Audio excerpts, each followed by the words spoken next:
برادران و خواهران عزیز، السلام علیکم و رحمت الله و برکاته. درس نومی امروز ما شما از کتاب دروس اللغة العربیه لغیر الناطقین بها که ابتدا میکنیم ان شاء الله العزیز. تمرین سوم است که از درس قبلی ما شما نخوانده بودیم. اقرأ واکتب، بخوان و بنویس. اصل درسی که برای ما شما کار خانگی است امی است که بخوان و بنویس و نوشته اگر مشکل است پس یاد کردن، تکرار کردن ای به خاطر سبب میشه که ما شما کوشش میگیریم تا زودتر عربی را یاد بگیریم.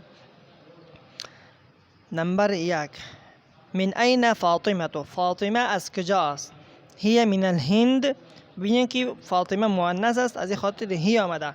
اگر این مذکر میشد باز در اینجا در جای هی هو مؤنث غایب، هو ضمیر غایب مذکر می آوردیم. درست است. خرج المدرس. نمبر 2. خرج المدرس من الفصل و ذهب الى السوق. استاد بیرون شد از صنف و به طرف مدیر روان شد. در اینجا ببینید ترجمه تحت لفظی مشکل است و ناممکن است که در اینجا کنیم. اگر ترجمه تحت لفظی کنیم بازی قسم شد. خرج المدرس، استاد بیرون شد، من الفصل از صنف و ذهب و رفت الى المدیر به طرف مدیر. تمرین سوم. ذهب التاجر الى الدکان. ببینید ذهب متعدی است. ذهب التاجر الى الدکان، تاجر رفت به طرف دکان. ذهب معناش رفتن است.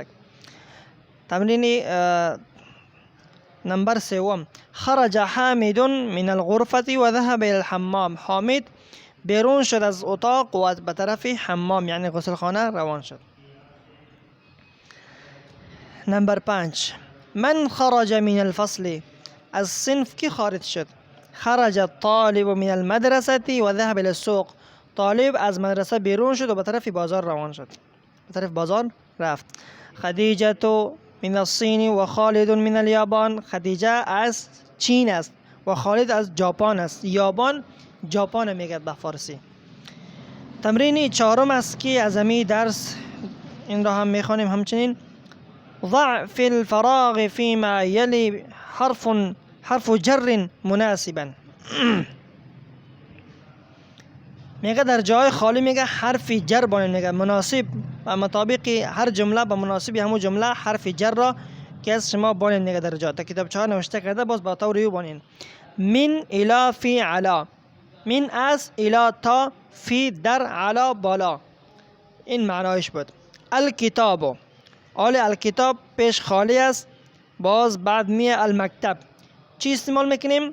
الکتاب علی المکتب، کتاب بالای میز است. اینها اصل کار خانگی است که شما حل کنین، باز ما ببینیم کدام غلطی شد براتون میگیم. لیکن باز میخوام که حل کنم تا جایی که باز دوستا سوال نکنن. 2. الطالب الفصل. ببینین طالب و صنف. در اینجا چی میکنیم؟ طالب، الطالب فی الفصل، طالب در صنف است. 3. ذهب حامد، رفت حامد الجامعه یعنی مدرسه. در اینجا خالی چی میاریم؟ ذهب حامد الى. ببینین الى حرف جار است، در اینجا میاریم الى الجامعه. خرج المدیر. در اینجا چی میاریم؟ المدرسه. خرج المدیر. در اینجا خطان بگیرین من المدرسه، بیرون شد استاد از مدرسه. 5. ذهب محمد الصین. در اینجا چی میگیم؟ ذهب محمد الى الصین به طرف چین.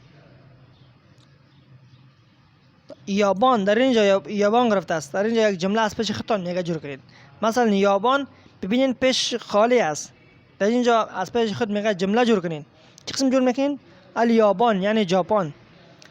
خرج حامد الى اليابان یا ذهب حامد الى اليابان.